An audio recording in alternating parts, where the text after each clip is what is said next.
বন্ধুরা দেখতে পাচ্ছ এটাতে ফাইনাল কোট চলছে। ফাইনাল কোটটা একটু পাতলা করে দিতে হয় যাতে স্ক্র্যাচেসগুলো মিশে যায়। এটা ফাইনাল কোট হয়ে গেলে এটাতে হবে বালিশের পর হবে কালার।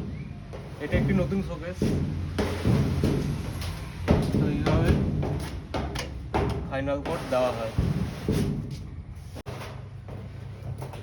ফাইনাল কোটটা চাপানো খুব মুশকিল হয়ে যায়, কারণ পুটির নিচে পড়ে যায়, ভয় থাকে। বেশি ওয়েস্ট হয় না, যারা প্রফেশনাল তাদের কাছে কিছুই না।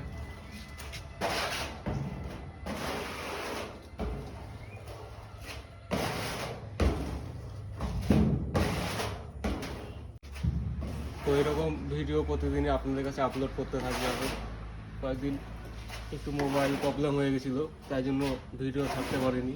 এখন রেগুলার ভিডিও আসবে আপনাদের সামনে, এরকম ছোটোখাটো লং ভিডিও পাশে থাকবেন।